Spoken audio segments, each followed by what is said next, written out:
Hi, everyone. Welcome to Left Undone, Incomplete Investigations. I'm Kathy. Good to see you. Happy Saturday. Let me turn down my music. And welcome. Let's see who's in the chat. And I'm not going to waste any time. We have Joe Schmoe today. He's going to be on with us. So I'm going to bring him up here. Here you go. Hey, Joe. Welcome.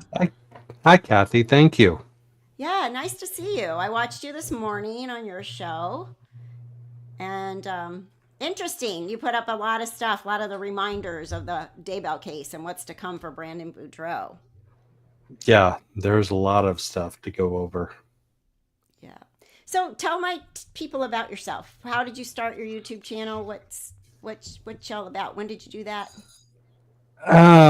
So I first started back in last August. I started my YouTube channel for the Delphi case for Abby and Libby, and looking for justice for Abby and Libby was important to me. And so I went to a few days of the trial. I didn't go to every day because Oh, okay. yes. I didn't know you went. Okay, that's good. Yeah, I went to a few days. I didn't go to every day because it just wasn't practical. I mean, you had to show up at like 3:30 in the morning and you had to stand in 35-degree weather for like 4.5 hours.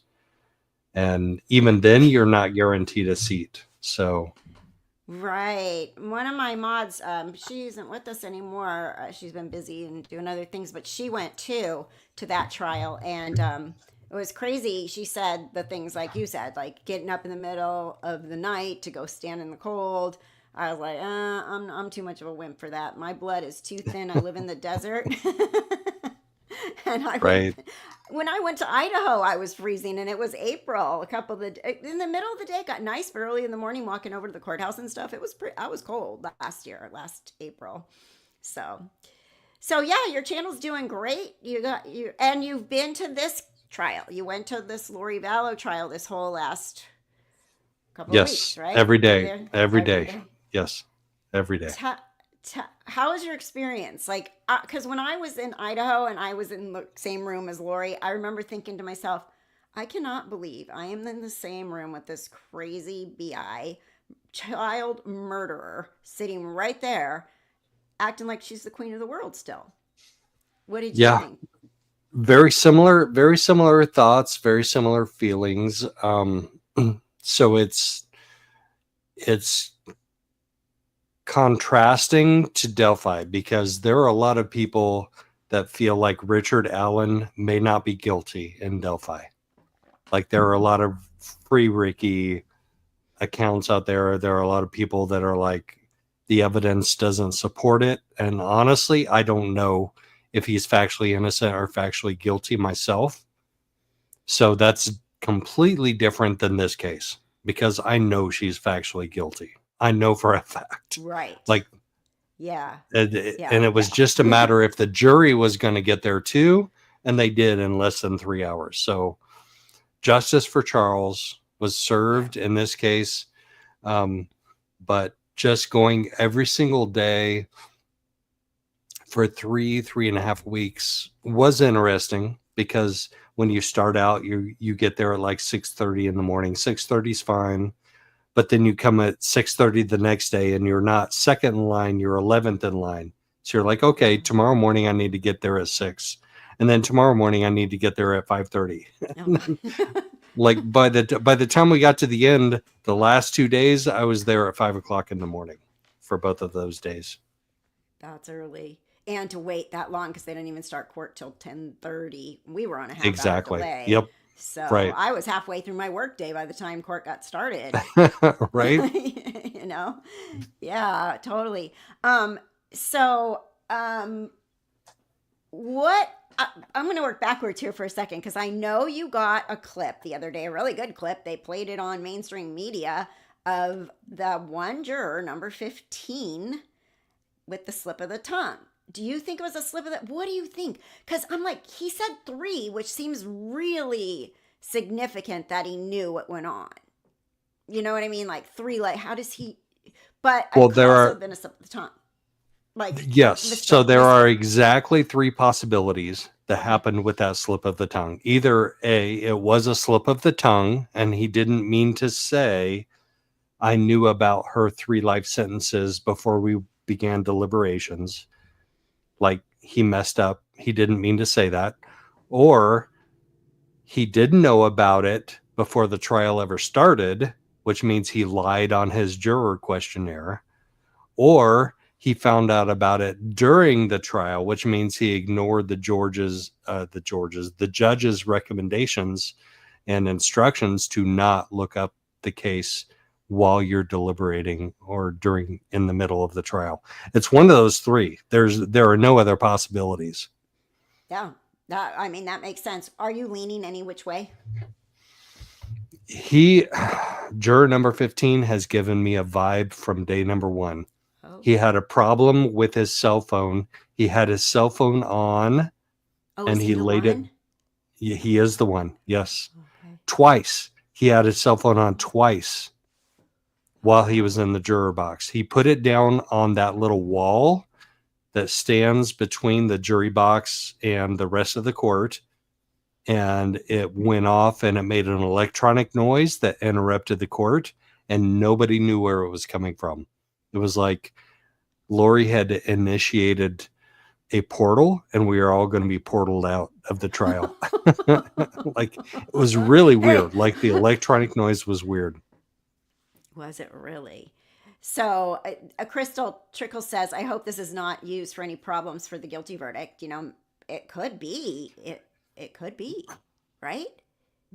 If you look at Josh Ritter's review, and he had another courtroom confidential person in there that knows more about the law than I do, they both think that it could be an issue. It could be an issue. I'm going to see if I can... at the very least, this juror should be called in before the judge and asked specifics about this.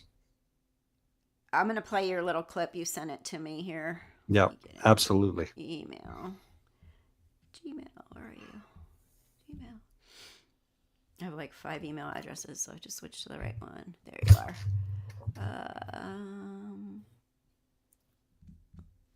I think it was a separate. Did you send it? Let's see. Separate email or this one? Oh, JS Media, right? Okay, no, that's not it. You must have sent it separately. Let's see there. It was in the email. Yeah. Okay.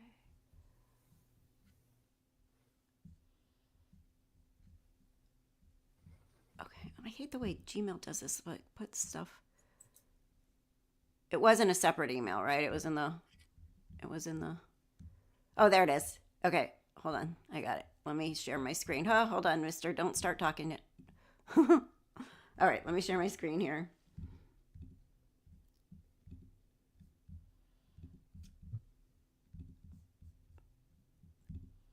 All right, here we go. Yeah. Do you remember your reaction learning that she has been convicted in killing her 2 children?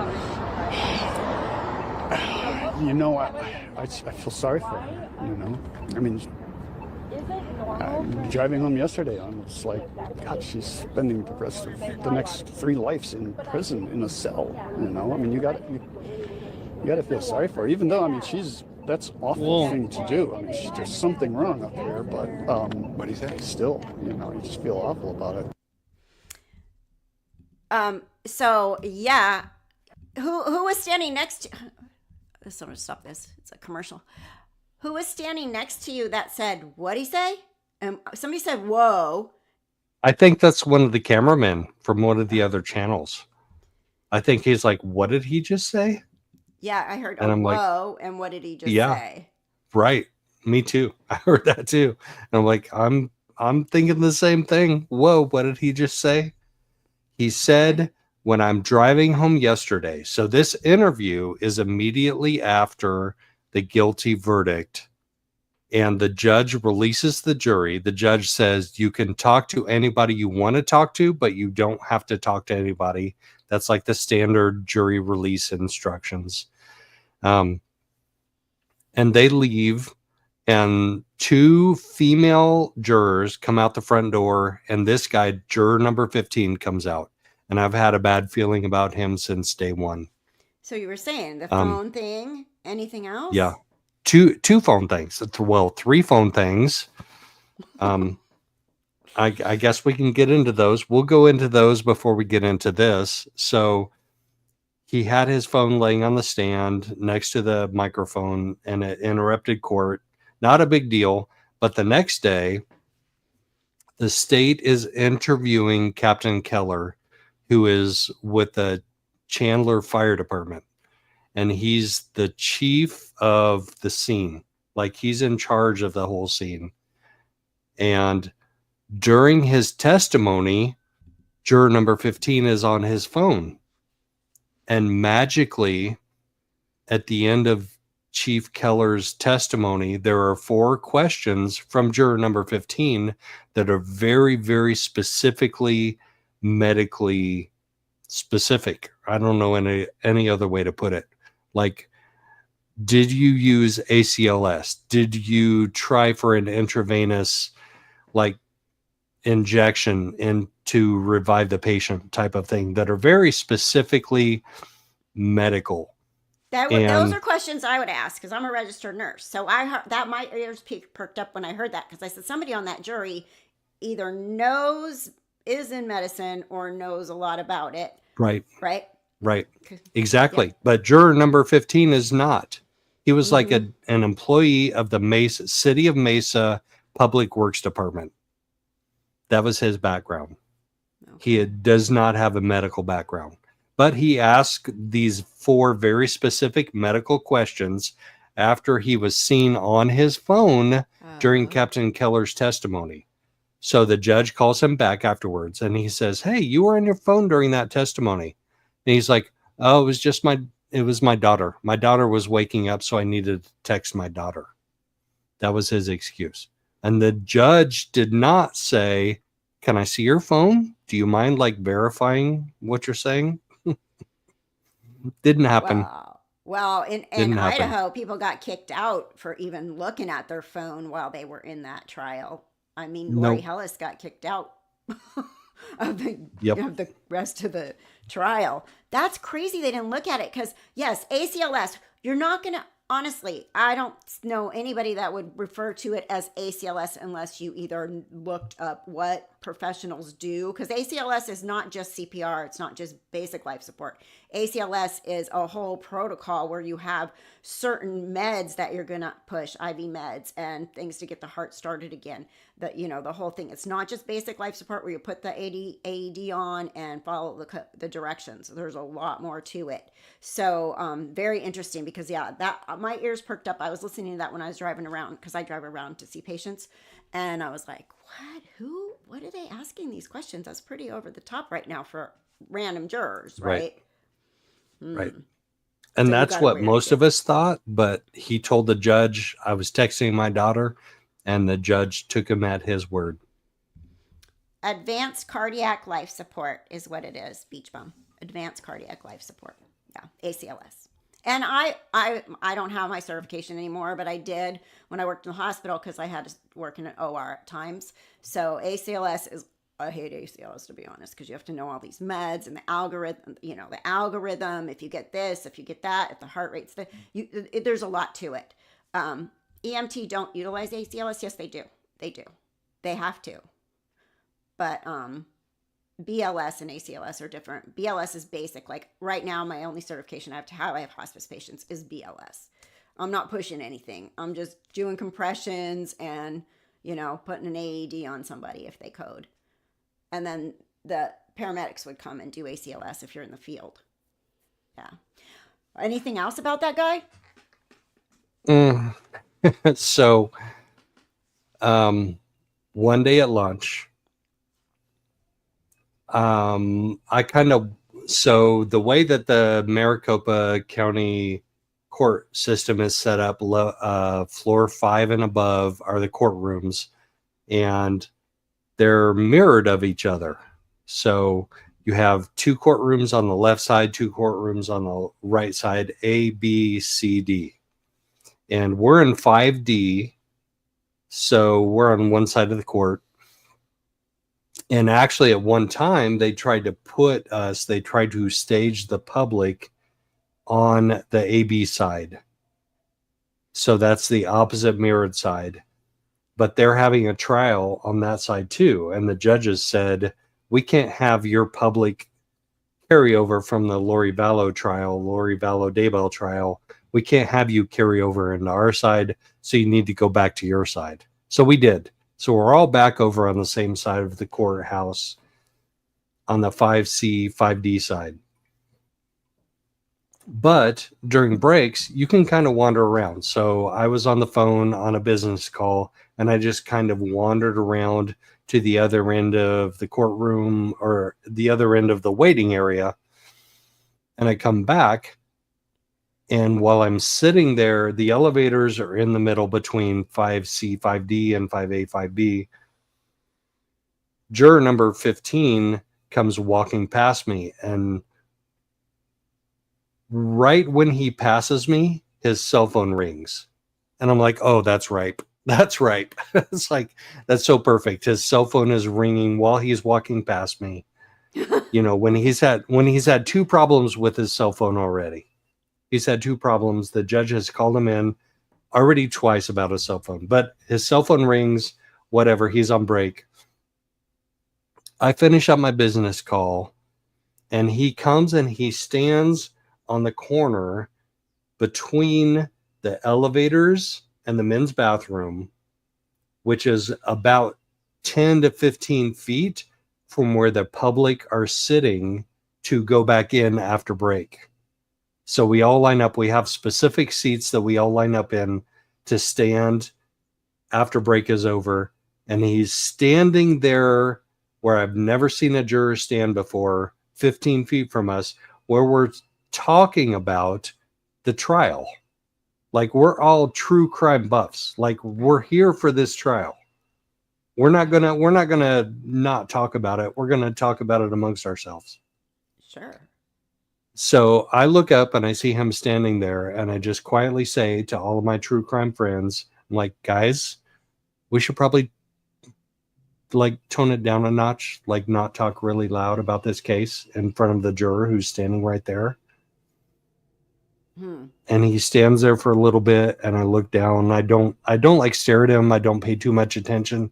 I look back and he's gone, but it was just so odd to me that he chose to stand right there within like 15 feet of where we're talking about the case.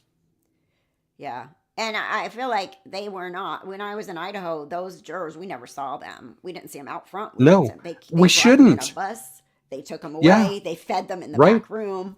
Nothing. Yes, Yeah. exactly. That is not the way they did it in this case at all.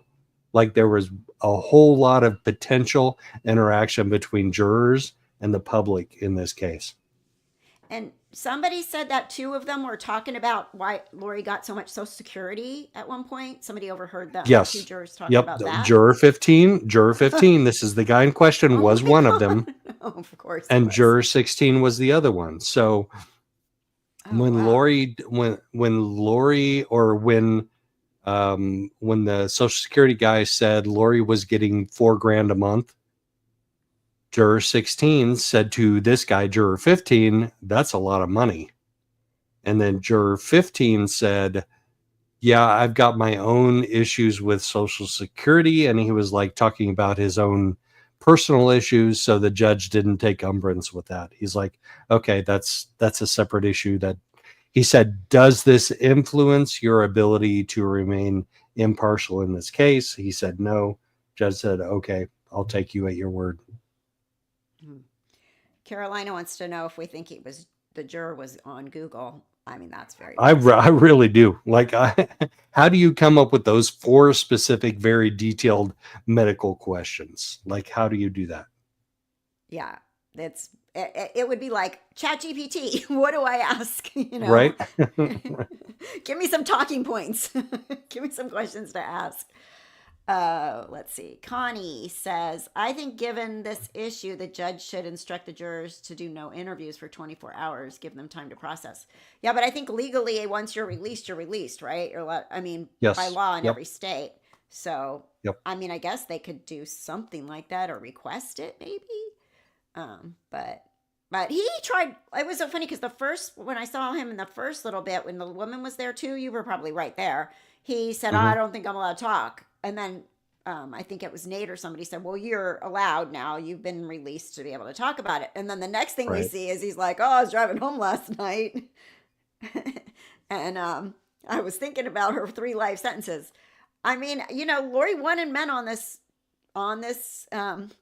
jury. She was probably very happy to have all those men on there. Luckily it didn't work in her favor, but he even said, the same guy even said he wasn't convinced until the closing arguments, which blows Yeah. my mind away. He was the last holdout. He was Was- the juror number 15 was the last holdout to the guilty verdict.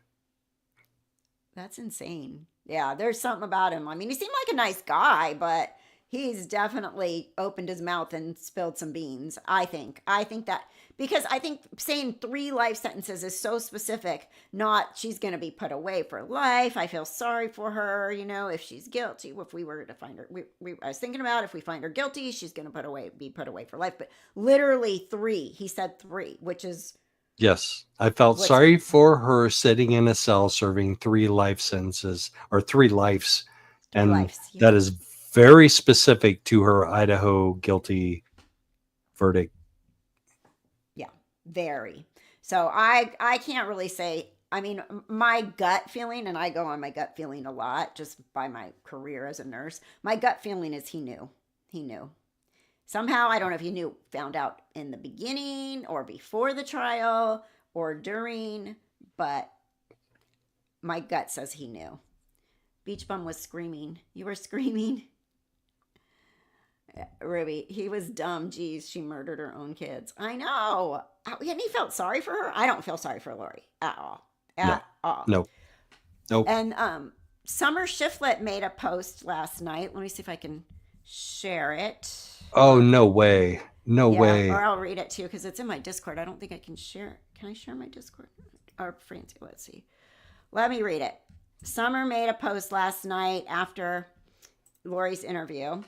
And, Summer, I go back and forth with Summer because originally in the one interview that they had way back when her and her mom were saying that they talked to JJ in October, which clearly Right. did not happen.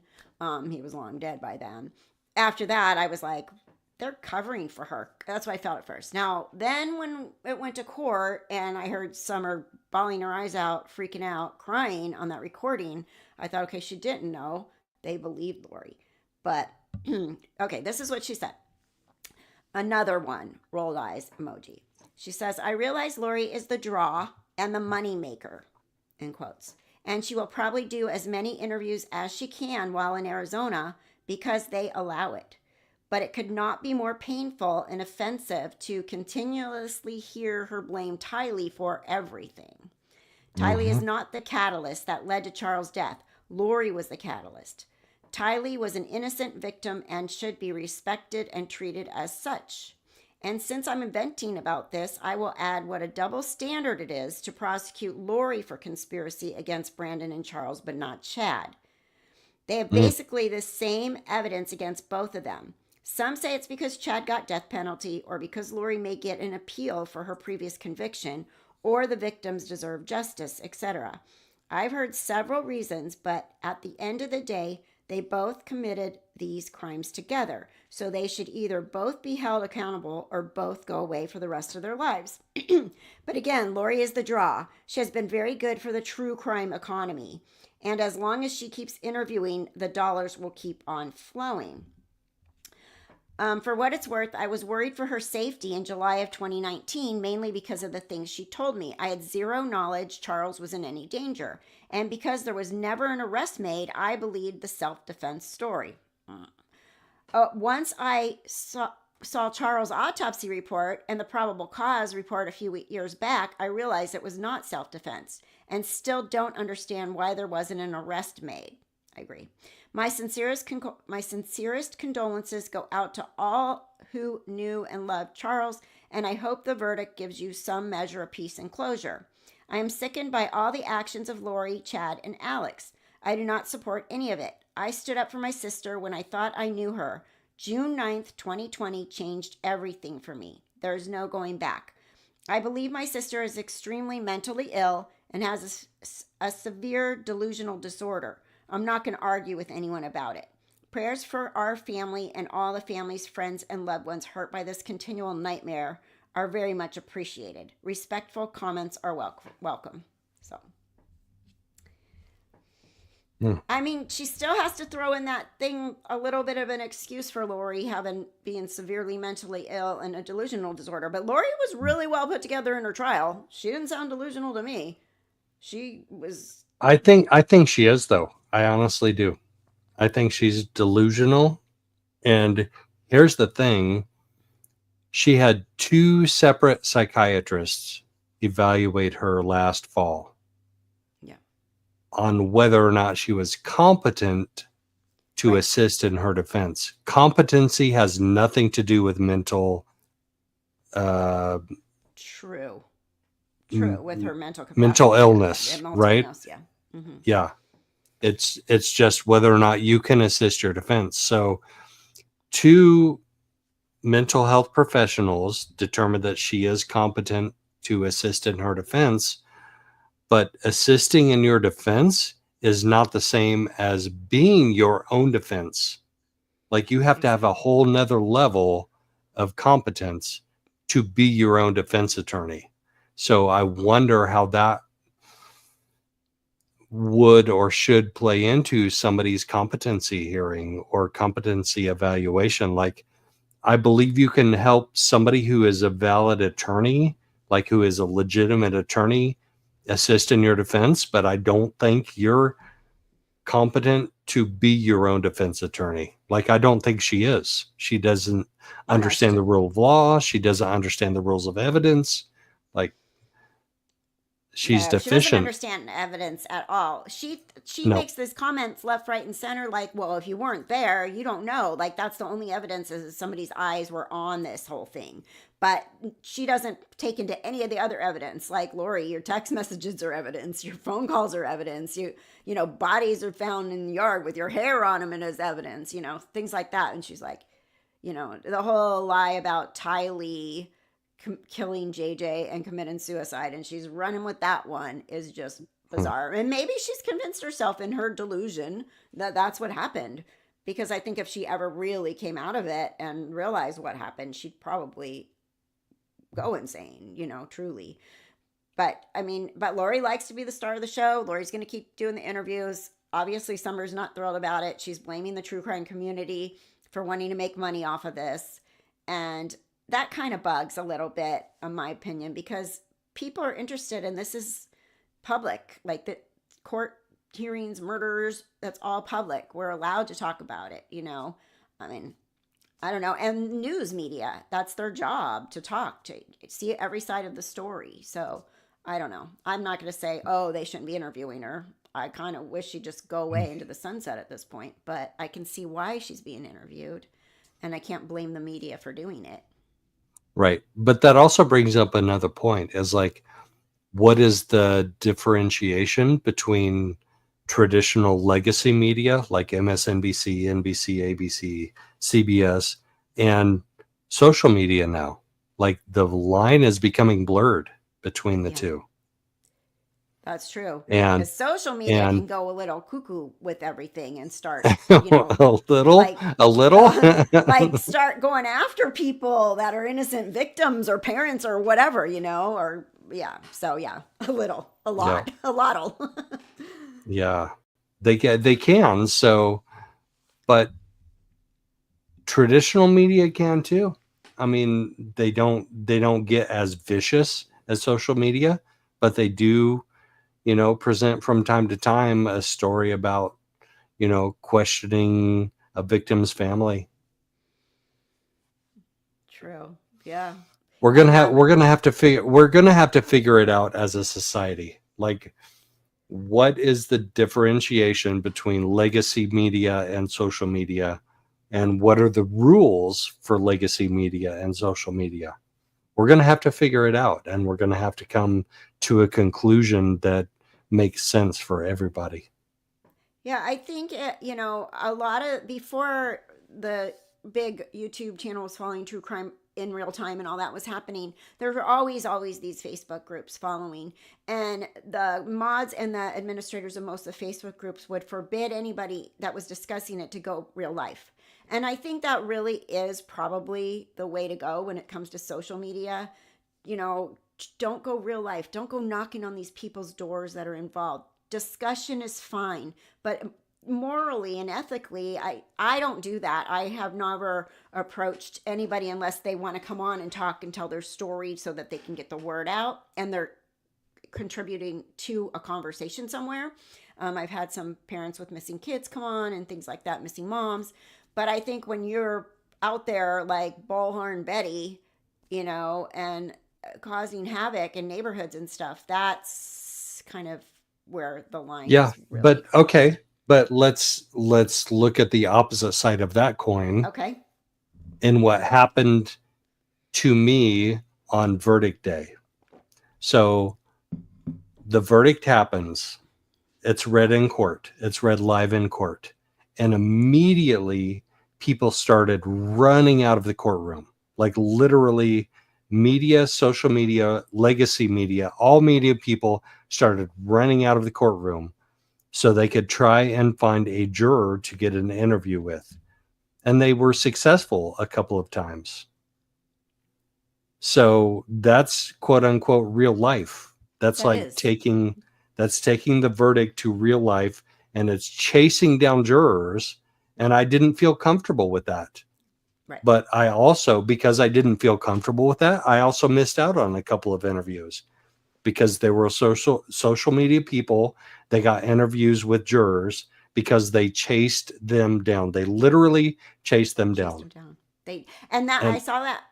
What did I saw? There was something in Idaho where I saw Nate and everybody running, and I'm like, where are they going? Yeah. Or whatever, after someone. I didn't go, but yeah, you're right. Me too. Yeah. Me too. I couldn't do it. I just could not bring myself to do it, to chase down a person. I'm like, if they want to talk to me later, maybe they'll talk to me later. They probably won't. I mean, like it's a 1 in 1,000, 1 in 10,000 shot that they'll ever want to talk to me. But I'm not going to go chase them down. I'm not going to do that. I'm not going to be that throng of media, you know, with 40 cameras and 50 microphones around a juror.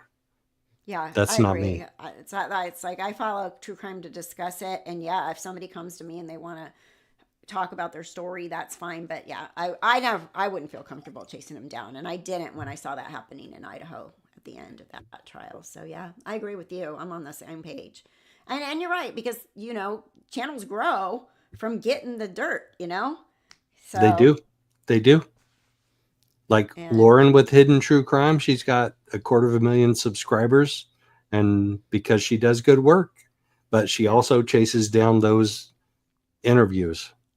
She does.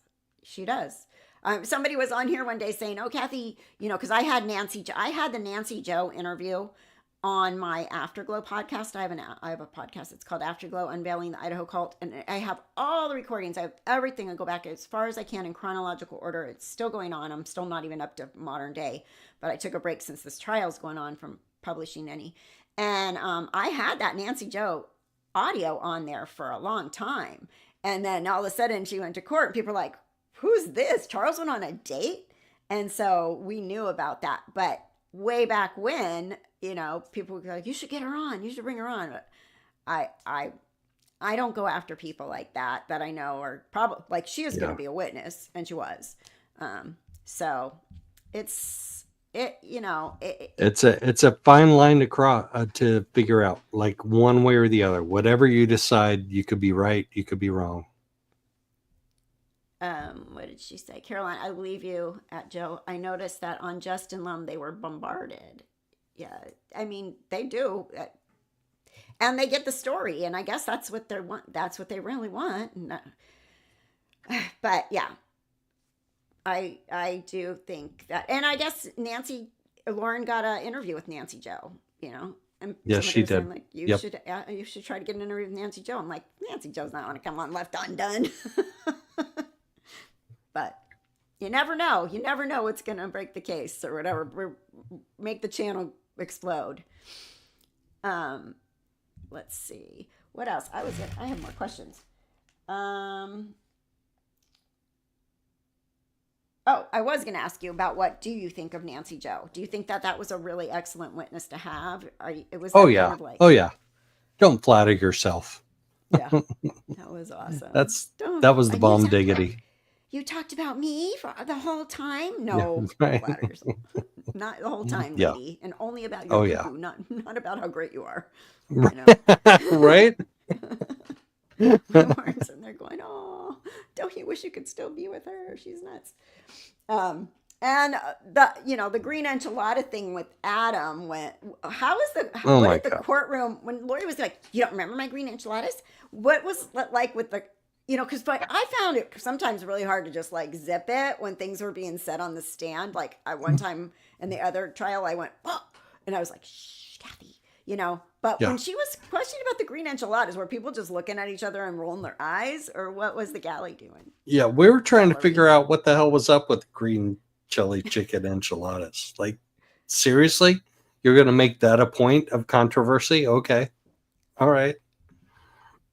And like she's mad at her brother, which has nothing to do with nothing here in this case, Right. because he doesn't remember her green chicken chili enchiladas. And then she says on that interview the other night, "Oh well, we're just a jokey family. I was only." She says I got the gist that she's trying to say she was only joking to bring that up. No, it's not time to joke. You're on trial for conspiracy to commit murder. We're not going to be joking with our estranged Right. brother.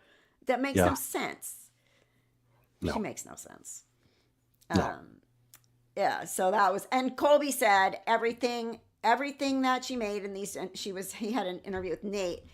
Everything is just like pre-made, canned chicken, Right. canned everything. You slop it all together, and there she is, a hostess of the mostess, right? So Right. let's see, Connie. How can she present herself in court for 2 weeks with no evidence of delusion? I'm not convinced of her delusions at all. Oh, she has delusions. Connie, she has delusions. She thinks she's an exalted being, or she is on her way to becoming an exalted being. That's a pretty good delusional experience right there. Well, and what's really funny is, and I think there was like some psychosis of delusions, like what is it called? There's a French word for it, where I gotta get my cat done. He's gonna step on the keyboard and knock over my coffee. Get down. My daughter and I were talking about, my daughter's she has her master's in psychology, and she's a marriage family therapist. And we were talking about delusions and because I was like, how much do you know about it? She's like, that's not really my wheelhouse. But she said there is such a thing as where they can have this delusional, like Chad and Lori can feed off each other and have this delusion. I personally don't think Chad's delusional. I think Chad's a con man. And I think Chad thought he was going to get the Barbie doll for the rest of his life, and he was willing to do whatever he could. I really don't think Chad's delusional, and I don't think Chad had any near-death experiences, and I think he copied a lot of Julie Rose stuff. We did a whole series on Chad, according to Chad, and his books and the things he said and about his stupid voice. We had to come in and say the voice, him and his voice would tell him things. And Chad was just a boring guy that wanted more. But one time I was talking to somebody in the beginning of this case who's friends with Melanie Gibb. And they were at a funeral, and I've told this story before, but they were at a funeral, and Melanie Gibb, this was when all this started going on with Melanie and Lori being like this and following Chad. And the woman that was with Melanie Gibb at this funeral, Melanie told her, feel my head. I'm becoming translated. Feel how hot I am. And so she believed all this crap. She thought she was being translated back then too. So that has to be delusional. Like, who would just think that could happen? I don't know. I'm not LDS, so I don't know if there's anything in the belief system that would lean anybody to believe something like that. But I just think they are so far left or right or whatever that Lori has to be delusional. You can't kill your kids just to be with some dork named Chad if you don't think there's some greater good. Like, he's not anything. He's not special. His way he talks is boring. She kind of started to make him look a little better in Hawaii. I think she fixed him up a bit, gelled his hair, cut it. But You know, Mm. there has to be something pretty deep rooted sickness there of some sort. Yep. There has to be. Agreed. Agreed. Yeah. Let's see what else. So, you know, and Lori blaming Tylee. What do you think about that? Like, isn't that just absolutely ridiculous? And do you It's think anybody sick. would? It's sick. It's just so sick. Yeah. Like, she did that with JJ too, though. Like, she told people how horrible he was, how difficult he was, and that he was. yet, What was it? Climbing the walls and knocking over the picture of Christ Yeah. and all that stuff that morning. Possessed. yeah, You know, he had to go, kind of thing, like Ned. Like, it's just really insane. And then Lori, you know, in that interview, she's just blaming the system. Well, they didn't let me bring anything in that I needed to bring in. They didn't let me tell my story. It's all about the prosecution, and they let them do whatever they wanted, but I didn't get to bring in any of my evidence. That's the way she made it sound, anyway, in her interview. right. It's always, the system is always against her. Yes. Always. It's not her, it's the system. They're after her. Everybody's Yes. after her. Everybody else's fault. Right. You know, even when you hear her talking to Colby and stuff on the phone, like, you don't know.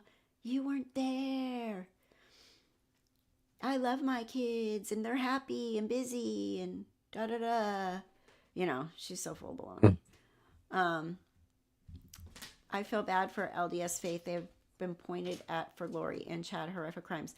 It is true, because a lot of people have gone out, like, you know, I mean, dug deep and tried to connect it to the LDS Faith. But, you know, even people that are just non-denominational Christians have cults that come and they tell people that they're following Jesus or whatever.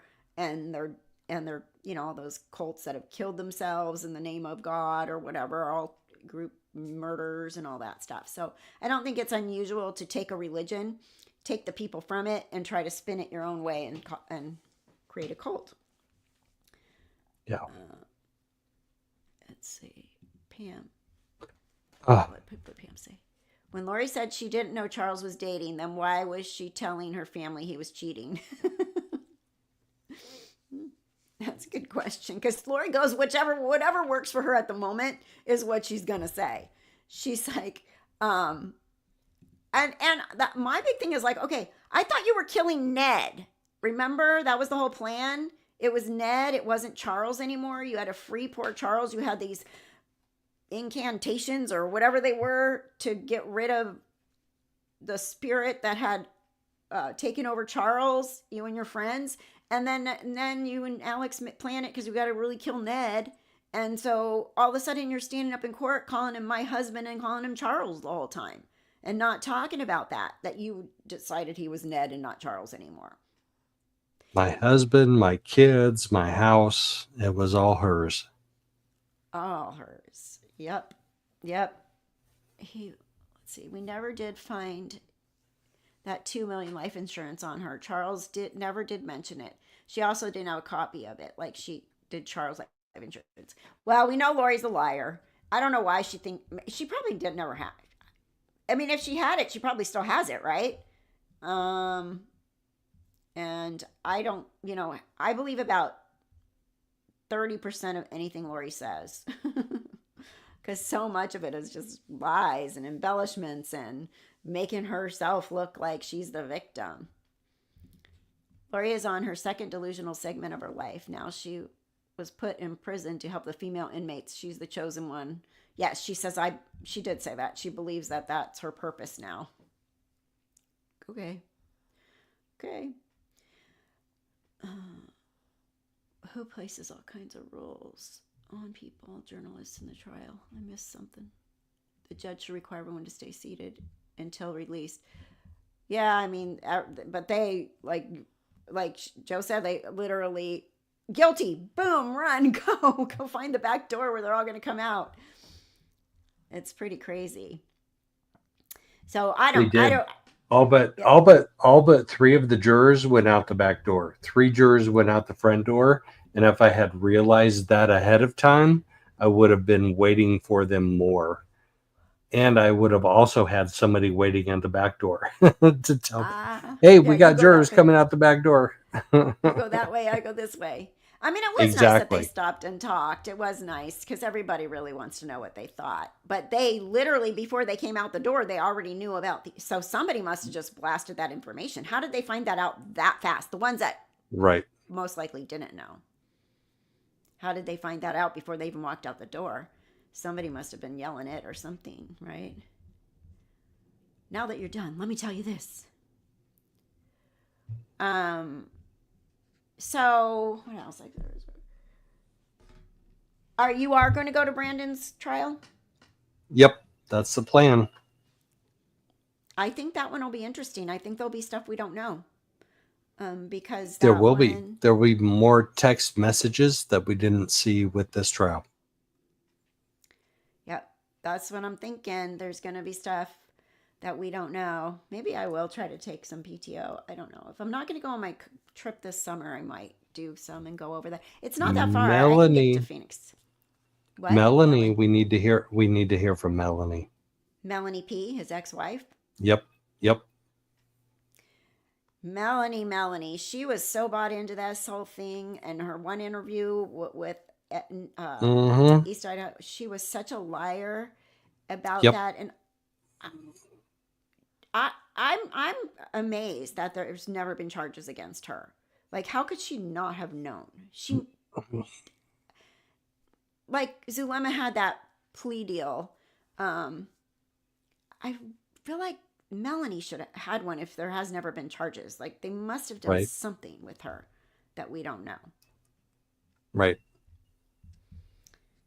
But, you know, when she was going, and in the, I was listening to you guys saying, you know, how Brandon got that $12 million settlement. I think it was a settlement. I don't think it actually went to court. I think it was a settlement from Melanie's lawyers. It was because they were defaming him. They were saying all kinds of crap about him in interviews, you know, when they were going to court about the kids and stuff. And they really blew it. So they had to give him $12 million settlement. Lori confessed she knew that they both were dead. Lori confessed she knew they were... What? They were both dead? The kids? In the interview? Well, Lori's interviews come in that she just did. You know, they are bringing Karen Reed's interviews in that she did. So I think whatever comes out of your mouth just might come into evidence. I'm shocked these women are doing these interviews when they still have trials pending. I'm just shocked because lawyers say everything you say can and will be used against you in a court of law. And it doesn't just mean what you said to the police. It means anything recorded out there that you said can be used against you at any time in a court of law. So I think Lori just like, whatever, I'm going behind bars anyway for the rest of my life, they said, and I got to go do my new mission of saving all these women. But in the meantime, I want to be on TV. Right? I get to be on TV. I get to tell my story. I get to blame Tylee. She might try Carolina, but I doubt he will get out to court. Yeah. Are you following any other cases right now? Just passively. This one takes up so much of my energy that, yeah. I hear ya. I've been following this case since January of 2020 I looked it up on the news. I was like, I did one video on a real old cold case and it didn't get many views. So I thought, I was watching other channels. I'm like, well, people really like what's going on now. So I kind of went online and I was like, let me find a case that's in the news right now. And this popped up, 2 missing kids and the parents are missing. They believe the kids could be in danger, blah, blah, blah. And I'm like, oh, this is interesting. So it was just really getting bigger in the news media because they were missing and they were trying to find the kids. So I made my first video back then when everybody was still missing, even Lori. Well, as far as we knew, I think law enforcement knew that they were in Hawaii, but we didn't know where they were. And then they were found in Hawaii and they got the big Nate thing chasing down. And we've been following it since this. So this case has been pretty much my one case. And it turned into this huge I mean, I just thought, okay, these kids are we're going to follow this case. These two weird parents, they ran off, they hid their kids somewhere, and it was going to be done, and I'll go find another case. And then here we are, almost 6 years later. Yeah. So, You got to come to town. You got to come visit. do you live in Arizona? No, but I'm here Oh. now. You're here now? There now? Yep. Yeah. It's not that far. I mean, I live in Indio. So I'm like the last exit before you start off the 10 freeway, before you start head into Blythe. Right? I mean, Stagecoach Festival and Coachella is right here by my house, pretty much. And so I put it on the map because I have a lot of friends in Arizona. I used to live in Phoenix. Back in the day, I was a flight attendant. I was based in Phoenix. So I have a lot of friends that still work for American Airlines that are based there. I know a lot. I know more people there than I do where I live right here. And my son and I have my ex-husband's family's there, and my son goes there all the time to see his cousins. So and I mapped it. It's less than 4 hours for me to drive there because I was going to fly. And I'm like, by the time I go to Palm Springs Airport, which is 30 minutes, get there 2 hours early, or an hour early, then you got to go through everything and rent a car and stuff. I might as well just get in my car and drive there. I'd be there pretty much the same amount of time. Yeah. So you got this. You can do it. I just need to take PTO, and I'm hoarding my PTO because I'm planning to go this summer to Greece. So I'm kind of hoarding it, but I might not be doing that. I may be just trying to save some money. So if I change my mind, and I'll know pretty soon, I will definitely come to the trial. I'll take a awesome week off. Yeah. All right. That would be cool. All right. Anything else? I'll let you go. Thank you so much for being here. Appreciate it. Anytime. Cool. Okay, because we're going to pick your brain. If I'm not at Brandon's trial, well, even if I am, we're going to pick your brain. Okay? All righty. All right. Thanks so much, Joe. I will let you go. Have a good one. All right. Everybody, have a good afternoon. Bye. That was so nice of him to come on, you guys, huh? It was very nice. Let's see. I agree with Summer. Chad had more involvement in Charles' death than Lori had in Tammy's. Chad was the catalyst. I agree, and I do agree too. I think that would have never happened if there was no such thing as Chad. But I really wonder, because they have him on video with the whole Jeep tire thing. Joe was talking about that on his channel earlier. Remember, Chad was on video helping Lori with the like when they put the tire in the storage unit. It was Alex, but later, or there was two of them, and then I'd have to watch it again. It's blurry in my head now. But then Chad patting her on the butt, all that stuff. Chad was there. He knew what was going on. I mean, that's pretty good evidence right there. I know they're saying that they don't have enough for Chad, but with that and text messages, I mean, I would be really surprised if they couldn't really bring charges, but it just sounds like they're not going to. Didn't she kill Joe Ryan? There's a lot of suspicion about that. I would not be surprised if she killed Joe Ryan. If I listen to my gut feeling, her and Alex had something to do with Joe dying. They were so sick of Joe. If you listen to all the court documents and everything, and then she moved to Arizona, then he moved there to be closer to Tylee, and Lori was just an asshole to him. Sorry, but she was. And I would not be surprised if they did something to him, that guy.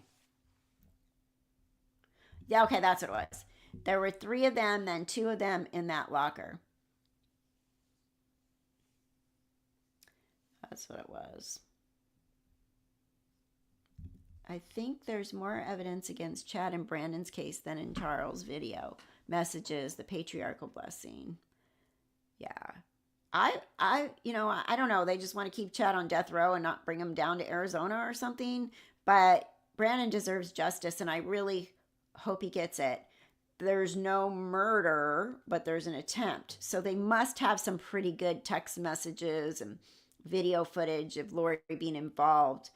But who is she talking to? Is it just her and Alex making this plan? Where's Chad come in? Right? Why didn't Joe Ryan change his life insurance, or was that changed too? So Tylee got money from him, I believe, and his Social Security, because when you're a minor and your parent dies, you you're entitled to Social Security from him. So that's one of the reasons why Lori was still pulling in that money, Tylee's money.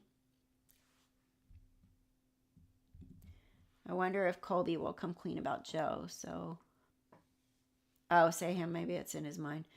I kind of wish he would bring that up, but I also believe that Lori made it up. But I also think that people can cause children to have false memories. So, and I think Lori was probably pretty good at that. Where if Joe didn't do it, Colby might even think he did because of Lori's manipulation.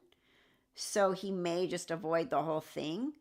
But honestly, when I read all the court stuff and everything, and they came down, and I have it all in Afterglow, and they came down and said that Lori manipulated this child. Like, this didn't happen. There's no evidence. And Tylee was told to make this up.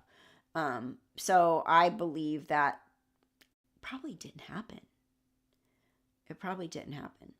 But I don't know. We weren't there. But just based on that court documents and stuff that I did go through and put on my Afterglow podcast, I'm like, I don't know.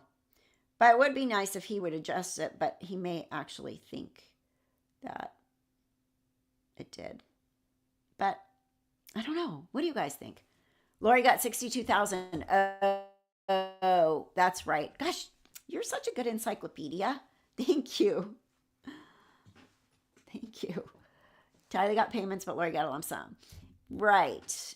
How did it work? And I think when I was talking to April Raymond's mom, she gave me a lot of information way back when. But then April didn't let her talk to me anymore. She grounded her from talking to me forever.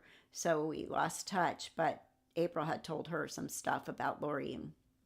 And even in that conversation that her mom told me, that Lori had told April that she and Tylee went in that apartment when Joe was dead. So I don't know. But then no one ever brought this up. Like, April didn't bring it up in court but that would be something that they would if they could go after her for Joe. You're very welcome, Connie. It's an awful situation. It's like you couldn't even write this story if you were writing a book, fiction. I heard a defense attorney say that her best strategy would have been to blame it all on her evil brother, Alex, who is gone. Right? Blame it on somebody that can't stand up for themselves.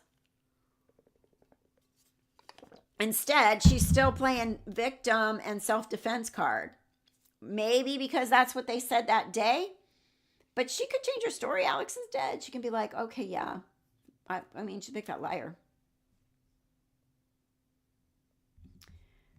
Colby said on his channel that he's a victim of SA from Joe Ryan. He didn't say Joe's name, however. I think that's why Annie doesn't see eye to eye with Colby. Could be. I mean, but I've talked to people that knew Joe Ryan, and he was not a very nice guy, I've been told. One of the people that follow my channel knew he wasn't a great guy. They said he wasn't a very nice guy. Like, he had his own issues, basically. But it was sad because if you really think of the timeline when Joe Ryan died, 2018, Tylee lost her dad, who he shared custody with and grew up with from the time she was a baby. That was her dad. And then, boom, by the next year, Charles is gone in 2019. And then they're ripped out of Arizona, taken up to Idaho, and then they're murdered, right? But that's no defense. Lori just told the world that Tylee did it. We know it's not true.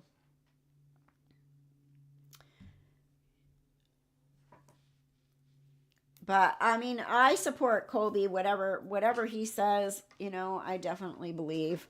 Oh yeah, he did say it on Dr. Phil. That's right. I remember that.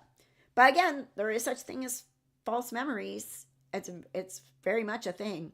And you can convince somebody that they have these memories that they never had. And if Lori was telling him that from the time he was a kid, who knows, right? Who knows? You don't at all? What? You don't at all what? Believe it or support Colby? I don't know which way you're talking on that one. So, you guys, I ran out of free time on StreamYard, so I had to go back to their stupid expensive plan. And I've been really trying to pay my bills off and stuff. So now I'm paying for StreamYard again. So anybody that wants to donate and help my channel, appreciate it. I don't care. If it's $1, every penny helps. Hi, Leighton. How are you? The truth will set him free. True. So we are definitely gonna follow, right? It's very possible, Deborah, right, that they could be false memories. I should ask my daughter about that, because that would be in her wheelhouse as a marriage family therapist, about false memories and kids that weren't abused saying they were later on. I will have to pick her brain on that one. There is a fine line between being verbally, mentally abused from physical abuse. Oh yeah, because that's abuse. But I mean, as far as like the S abuse, I really wonder. I mean, that's some sick stuff, right? But yeah, I mean, Lori was definitely mentally abusive, verbally, mentally for sure, emotionally abusive. Oh yeah, I think my thing's more than $1. My membership, isn't it like $3 or $2.99? So last night we had a members only happy hour. I've been doing those on Friday nights. Thank you everybody who was here. I appreciate you guys coming back, for finding me again. You know, I went into my little off into Kathy taking care of everything else in my world land. Yes, $2.99. It is $2.99. It's $3 a month to be a member. And, you know, right now, the biggest thing we're doing is you get the emojis, you get all that stuff, but you can also join us on our happy hour. And again, I tell people that if you're a member and you want to come to the happy hour and you want to come on like Joe just did to talk, please let me know. I will have you come on. We can talk person to person here like that, especially in the members only, because it's more intimate and it's more casual. I mean, the whole thing's casual. Who am I feeling like this is some major professional show? But it's definitely, you know, a little bit more intimate and less people and less intimidating and all that kind of stuff. You don't remember what you've been paying? Oh, you remember it's cheaper than other channels? Well, maybe I should raise my rate. Not raising my rate. I don't give you guys that much. One happy hour, hopefully, on a week if I can do it, and emojis and, you know, badges. I do have a PayPal. Hi, Moonlight View. Nice to see you. I think it's in the description, my PayPal, but I could give it to you as well. I can put it in the chat. I think I can put it in the chat. We did have a good members live last night. It was interesting. And we started talking about the Karen Reed case, which I'm kind of scared, you guys, to follow. It's already, so just my little chat was controversial. Let me see, where's my links? I know I have a shortcut too with Nightbot, but I don't remember what it is. Ruby, do you? We gotta know the Nightbot shortcuts. Paste. Okay, here it is. Yeah, I'm just like, I don't think there's anything better than StreamYard. I've tried another one. Go.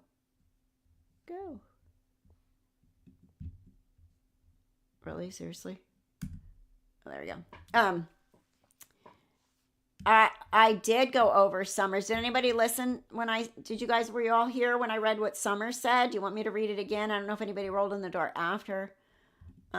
What about Lori telling the interviewer JJ didn't do well out of his routine, so that's why she took him to school, but it was okay to take his dog and uproot him to Idaho. She's unreal, right? That's why Lori changes her story. Hi, Stacy. Lori changes her story, whatever works for her at the moment. Oh, I had to take him because I can't be out of his routine. Now, I'll pluck him, move him to Idaho, not let him talk to his grandparents, you know, Pop and Grandma Kay or whatever he calls her, you know, Mama. I don't know what he calls Kay. I forgot, but called. Um, I watched Vinny on Karen Reed. I am so not watching that trial. My brain is so much drama. So much drama. It's just I'm scared. I'm kind of scared to watch it, to start following it, because I see how controversial it is. I mean, well, why? But I want to. It's like one of those things. Like I don't want to miss out on this. There's a lot. It's crazy. The fact that she still places the blame on Tylee is disgusting, and that's what Summer said, and that's absolutely true. There is absolutely no reason to be blaming Tylee. It doesn't make any sense with the evidence whatsoever, at all, not one bit. There's evidence that Tylee was killed first, so Tylee can't kill JJ if she was killed first.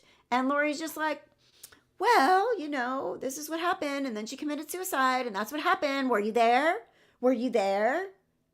No, Lori, were you there and not report it? Lori said she's a 24-hour mother, LOL, but she was always gone, and in that temple, she left JJ with Tylee. Yeah, Lori writes Lori's story as it works for her at the moment. Carolina, I watched Karen Reed's first trial and refused to do it round 2. Oh my gosh. See, that's what Ruby's been saying. Ruby's been in Discord watching that whole trial last time and asking us if we were following it. And I'm like, a little bit, not really. And now she's like, it's craziness. I know there's 2 schools of thought. Yeah, were you there? Did you see it with your own eyes? That's Lori. There's 2 schools of thought on Karen Reed. Some think that it's like that she was framed, basically, and other people think she's guilty of sin. So I get that. That drama that was brought when you went away from the commonplace notion on the West case was crazy. Oh my gosh. I got trolled so bad following the West case. So bad. And I don't know what happened. They were found guilty. My sense on that, everything that I saw, I never saw any actual evidence. And there was a lot of things that made me suspicious, but boy, did I get trolled. Don't talk about the West case. People come kill me. That's the way I felt. Like they're literally going to come kill me for having an opinion. If Lori was involved in Joe Ryan's murder, then was that due to the delusion also?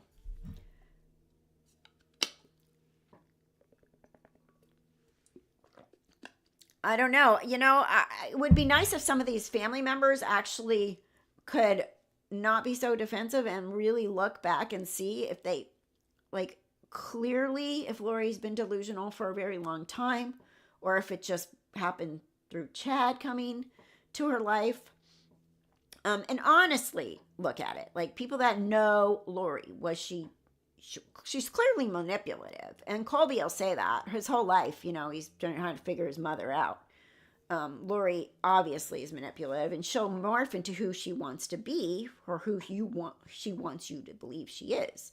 She wants you to believe she's the greatest mother in the world. She'll sit there and play with JJ and take pictures and be, I'm so great. I'm the best mom to this little boy. She wants you to think that she was so sad and all this illness that Tylee had, the pancreatitis, chronic pancreatitis in a child, and poor Tylee. And I was there, and I would not be surprised if she had Munchausen by proxy and she was doing something for Tylee to have the chronic pancreatitis for attention for Lori. So there's a lot to her. Yep. That's how a narcissist and manipulative individual works. They move their victims far away and strip them from everyone thing comfortable to them. They certainly do. That's what they do. And they isolate you. They make your family, they take you away from your family and your friends, and they act jealous about things that you like. That just some of those messages between Karen Reed and that I was hearing, there's a lot of that jealousy kind of stuff going on in that adult relationship. And man, those people drank a lot. I'm telling you, how do you drink that much alcohol and then get in your car and drive? I was saying that last night in our members only, it's unbelievable to me how much alcohol and they're driving. I mean, anybody that's had a family member that was killed by a drunk driver or was hurt by a drunk driver would be like, oh no, no, no, no, no, no, no. I don't care who you are. You do not get behind a wheel.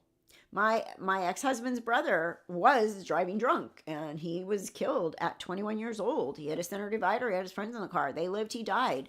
21, driving drunk. So my kids never got to know their uncle, So you just can't make excuses for being okay with, well, I don't drive on the expressway. So I'm not sure I like Karen Reed at all.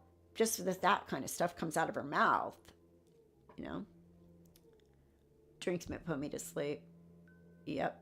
They make me sleepy. Well, that's why I'm like, if I have a drink at night, I have to go to bed. I can't just stop and then go do something else, That's what day drinking, day drinking is hard because I need a nap, right?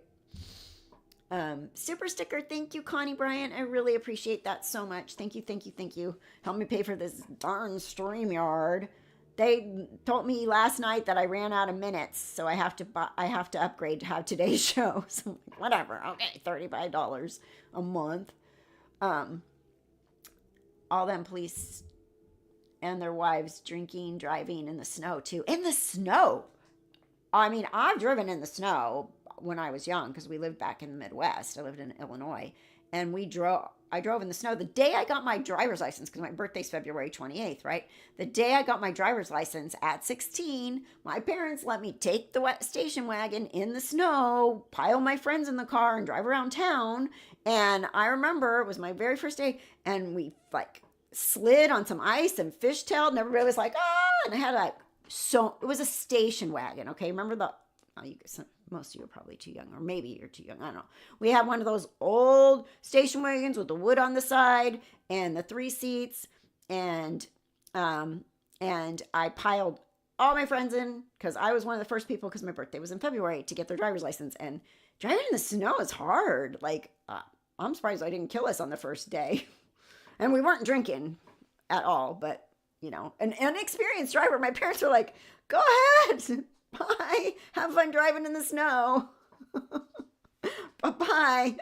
What? I would have been like, hell no to my kids. Like, you aren't going anywhere. I didn't even let my kids get their driver's license at 16. But we lived not in a small community either. Lived in Orange County, so traffic and drivers and craziness. But wood paneling, yeah, that's what we had. A full of that. And I still just blows my mind that they let us just go ahead, take the car. You got a driver's license now. We had guardian angels, I suppose, back then. Yes, the good old days. The good old days. There was so much different about those days than when I was raised. When we were kids, we were allowed to just go anywhere. Like, go ride your bikes, come back when the streetlights are on. We don't know where you are. We'd go in the woods. I lived in Pennsylvania then when I was most of my elementary school years. And we used to just go play in the creek, in the woods, find the crayfish, go steal from the new construction, go steal the drywall and write with it chalk and stuff. Nobody cared. The kids are gone. I can sit here in peace and drink my coffee, start my dinner, read my newspaper. My one brother, I wasn't with them, but my one brother fell in the creek and almost drowned during one of those days. And there was a bridge this is in New Jersey. We moved a lot, but he fell in and was swept under this bridge. And it was kind of rainy, wintry or fall. And he got swept under the bridge and came out the other side. And my cousin was there. And my cousin reached him and grabbed him and pulled him out. I mean, she saved my brother's life, but I'm telling you, we had 9 lives like a cat back then. My mom was like, hell no, you're not taking a gaggle of your friends out immediately. I know, I would never. Well, and then they changed the laws. When my kids got their driver's license, they weren't allowed to have for quite a while. I can't even remember what's the law out here, but they aren't allowed to have another minor in the car unless like it's a sibling and they're taking them to school or something, but they aren't allowed. So my daughter's friend got her driver's license and she came and picked her up like a couple weeks later. And I'm like, where are you going? And she's like, with Amanda. And I said, with Amanda? And my daughter told me a lie. This is my good daughter that now is a mom of 2 and marriage family therapist and married to a pastor. But I was like, I don't know about that. And so they kind of went around the corner, I guess, when she went with her. So I called that mom and I was like, I think Amanda just took Ryan in her car. And she was like, oh. So they both got busted. I drove my friends to our driver's ed class. Right? Here you go. We're going to driver's ed. Let's just drive there. All us village kids were at the river with no parents swimming, only about 5 or 6 years old. I know. Oh my God. Right? Like the supervision, the lack of it. Unbelievable. I mean, there were kids that got kidnapped back then. It's not like it didn't happen. I mean, it just blows my mind how trusting everybody was. Go. Hey, Salty Sooth. How are ya? I saw you this morning. Joe Schmoe. Joe was here. It was awesome.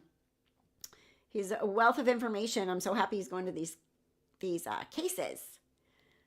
Very interesting stuff. And the fact that he watched that one juror is just, whoa, that juror. I wonder if anybody's going to get an interview with him so he can clear things up, Mr. Juror. Nowadays, it's not safe for children to play outdoors like we all used to. There are so many perverts out there, much more than before. Yeah, even so, my grandkids, more than my kids, like I did let my kids stay in the neighborhood and ride their bikes and go drive the bikes to friends' house and stuff. But my kids are in their 30s now, right? Except for my youngest. But he's in his 20s. But now, like my grandchildren, I'm like, do not let them out of your sight ever. Hey! Hi, Kresha. How are you? You are amazing. I love your channel and we are learning a lot from you and I'm so happy to see you. And how are you feeling?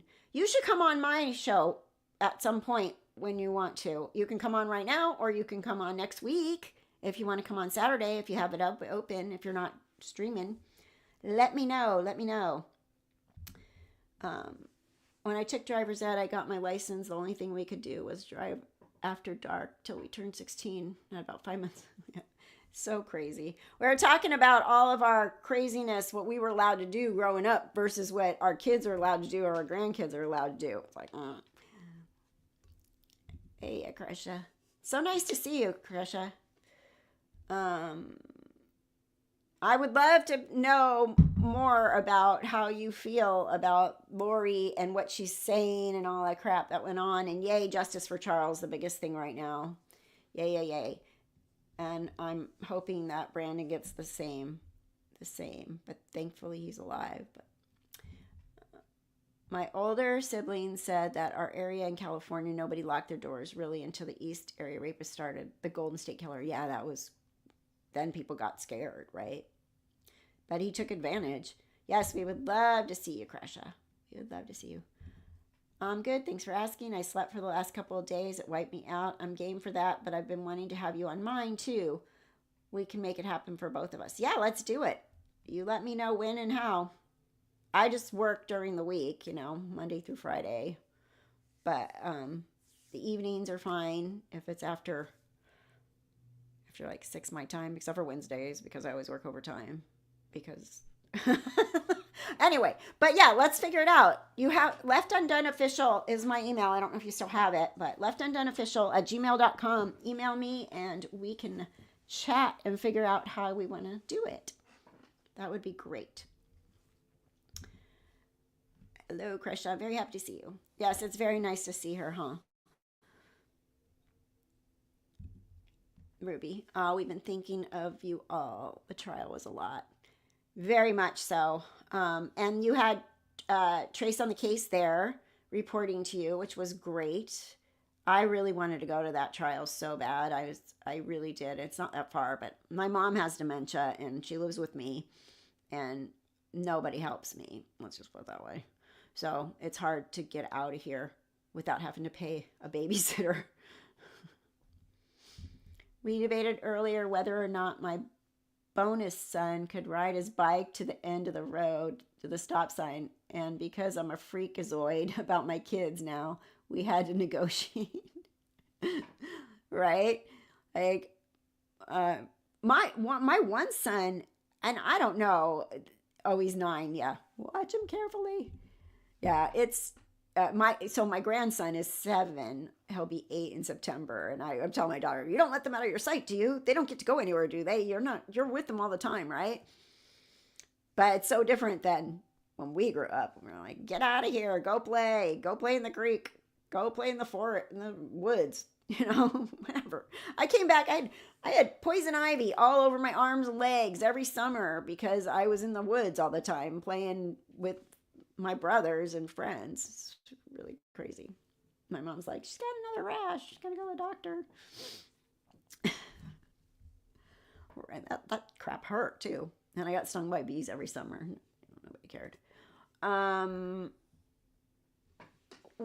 So I really want to, at some point, Crush, would definitely talk to you about this whole thing and Lori being her own lawyer and the stuff she's saying right now where she's blaming Tylee in these interviews that she's in again. She's really loving the limelight. But I can't wait to talk to you about all that and what you think. My mother used to pack a lunch for us. Now be gone. Don't even come back for lunch. Here, go. Take your lunch and go down the street. Go sit in, like for me, I can picture like go sit in the woods. Go sit over there. Go do whatever. There were snakes in Pennsylvania too. We always saw these snakes. You live in California also. That's so awesome. Trishy, are you? Yeah. I'm in California. I was in Oregon when this whole thing started, but I moved back to California to move my mom with me during COVID. Lawyer Lori with an attitude, acting like she is something special. Like she had that, like, did you? Well, why didn't you do this? Well, why didn't you do that? I mean, she did have some good questions because that investigation was not that great at all. I don't even want to say that's putting it nicely. I do agree that Alex, they should investigate it and at least held Alex. I'm planning on an interview with my Uncle Charles' first love, Allison, aka Cherry Pie, maybe tomorrow live. But I'd also have a regular live stream because it'll be the first time since the latest conviction. Awesome. Uncle Charles's first love. Oh, that'll be interesting. Super interesting. Cherry Pie. 818. Ruby's in the UK. Allison has a gift for bringing Uncle Charles alive, so to speak. So it'll be a treat. Oh, probably a lot of great memories and talking about who he was when he was younger and all that stuff. Yeah, that'll be awesome. I bet that'll be really interesting. And help us get to know Charles a little bit more. Because what I see of Charles, like Lori paints a very different picture of Charles because we know Lori's full of crap. But what I see of Charles is he's so mellow. Like he wasn't even, I was telling them on live one day, I'm like, he's so mellow trying to figure out what's going on with his wife and kid at that hotel and everything. And he's just so even keel. I would have been like, look, buddy, people, I'm telling you, my wife is telling me she's going to kill me and you're not listening to me. You know what I mean? I'd be like, ah. But he was just so like, let me explain this very kindly and nicely. I love her to death. She's my wife, And I'd been like, I am going to lose my shit. So it'll be nice to hear. I used to tell my 5 kids to go do something, play on the freeway. They were all raised in California. Maybe not such a good idea. I mean, it's my kid. I was more strict with my kids, but they still had a lot more freedom. And now I'm so paranoid that my daughter's going to let my grandkids out of her sight. Like, don't do it, don't do it. But Charles' ex-wife, who had the 2 boys, she has nothing really bad to say.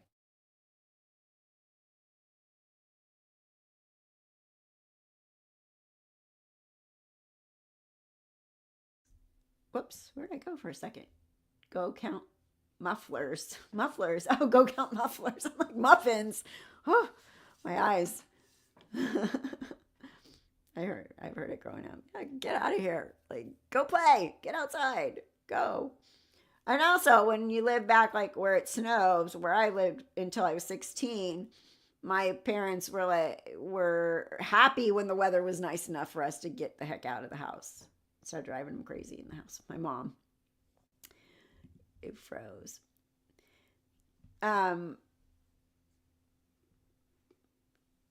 Let's see. Let's see what I missed. Oh, Ruby, you're leaving us. Get dinner on. Oh, thank you for being here. Appreciate your help.